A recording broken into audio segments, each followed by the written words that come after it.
Great grand मस्ती 3 हा cinema आंबट शौकीनांसाठी आहे हे आता तिसऱ्या फ्रँचायझीच्या वेळी सांगण्याची गरज नाही. या सिनेमात दिसणारे तिघे आतापर्यंत वेगवेगळ्या प्रकारची मस्ती करायला गेल्यानंतर त्यांच्याशी अंगलट आल्यानंतर नेमकं काय प्रकरण घडतं याचा प्रत्यय यापूर्वी आला, पण आता त्याला हॉररची जोड देण्याचा प्रयत्न केला गेलाय. पण यावेळच्या या ग्रेट ग्रँड मस्ती 3 वगैरे असं नाव देऊनही काही मस्तीच होत नसतील तर व्हॉट्सअपचे जोक्स आणि पीजेचा भडीमार करणारा हा सिनेमा द्वयर्थी जोक्सचा वर्षाव करणार आहे. आता सेक्स कॉमेडी व ॲडल्ट कॉमेडी म्हटल्यावर त्याच्या विनोदाचा दर्जा आणि त्या सिनेमाची संहिता या साऱ्या गोष्टींकडे कशा प्रकारे पाहणार हे वेगळं सांगायची गरज नाही. या सगळ्या गोष्टी पाहताना दादा कोंडके आठवल्याशिवाय राहत नाहीत, पण या सगळ्या गोष्टींचा असणारा दर्जा आणि त्याचं व्यावहारिक गणित डोळ्यासमोर ज्या प्रकारे हे समीकरण मांडलं जातं ते सगळं खरं तर म्हणजे प्रश्नच आहे या सगळ्याकडे पाहणं. क्या कूल है हम मस्ती जादे या सिनेमाचा यंदाचा बॉक्स ऑफिसवरचा छंछनाट अपेक्षेसारखा नसला तरी ग्रेट ग्रँड मस्ती 3 आपल्या समोर आणला गेलाय. इंटरनेटवर अर्थात लीक झाला. या सगळ्या गोष्टी आहेतच, पण सारा खेळ पाहताना वाह्यातपणाचा कळस आहे हे म्हणजे आपल्याला वारंवार प्रत्येक टप्प्यागणिक जाणवत राहतं. हा सिनेमा फॅमिलीसोबत पाहण्याची खरंच सोय नाही हे सुज्ञास अधिक सांगण्याची गरज नाही.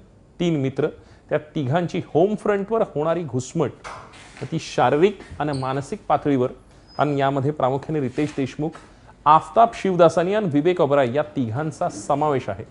रितेश घर जावई अर्थात त्याची सासू अंताक्षरी बाबाच्या नादी लागली आहे. ती वाट पाहते ती तिचा स्वर्गवासी नवरा आपल्या मुलीच्या पोटी जन्माला कधी येईल. बाबा मुहूर्त देईल तेव्हाच ती रितेशला त्याच्या पत्नीजवळ जाण्याची संधी देणार.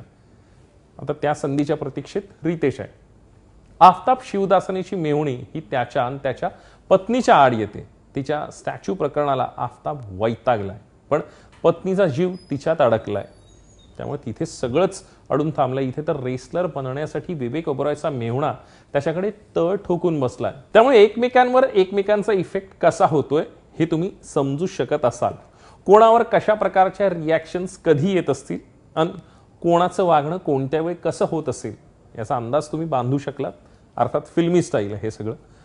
रितेश देशमुख पेशाने डॉक्टर दाखवलाय, सेक्सॉलॉजिस्ट आहे, पण आता त्याला सासूच्या घरी राहण्यापासून आणि तिच्या जाचापासून मुक्त व्हायचंय. तर त्याला एकच पर्याय आणि तो म्हणजे त्याला वारसा हक्काने त्याच्या वाट्याला आलेली जी हवेली आहे ती विकून मिळणाऱ्या पैशावर या पुढचं आयुष्य सुखात घालवायचंय. आफताब शिवदासानी एजंट आहे. मग त्या सगळ्या गोष्टी कशा घडतात आणि अर्थात ती हवेली खरंच विकली जाते का? त्या हवेलीत एक सौंदर्यवती जखीण आहे. त्या तिघांच्या आयुष्यात ती येते आणि त्यांच्या आयुष्याचं नेमकं काय होतं हे खरं तर आपल्याला इथे अनुभवायला मिळतं. आता ॲडल्ट कॉमेडी म्हटल्यावर ज्या गोष्टी आपल्याला दिसतात तसाच हा सिनेमा आहे, पण त्याच्या विनोदाच्या दर्जाबाबत मात्र कुठेही म्हणजे काय बोलताच येणार नाही. म्हणजे लॉजिक अँड जोक्स या गोष्टींचा परस्परांशी काही संबंध आढळला असतो, निव्वळ योगायोग आहे हे समजावं. आफताब शिवदासानीचं काय करायचं हा खरंच प्रश्न आहे.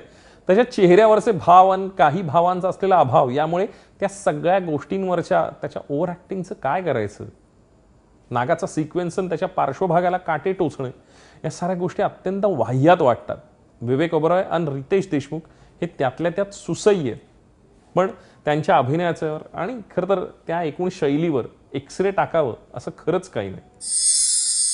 हा सिनेमा का बघावा? आंबट शौकीन असाल तर पचवू शकता.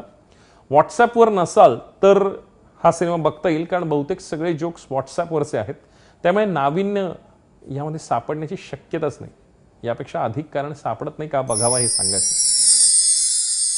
का टाळावा? वाह्या जोक्स, प्रौढांसाठी असलेल्या विनोदाचा घसरलेला दर्जा आणि ॲडल्ट कॉमेडीच्या नावाने असलेली बोंब. थोडक्यात काय तर हा सिनेमा आंबट शौकीनांचीही मनं चाळवणारा नाही. जुन्या घिस्यापिट्या व्हॉट्सॲपवाल्या जोक्सवर आधारलेला आहे. ग्रेट बीट तर काहीच नाही, उगाचच मस्ती आहे. या सिनेमाला मी देतोय 2 स्टार्स.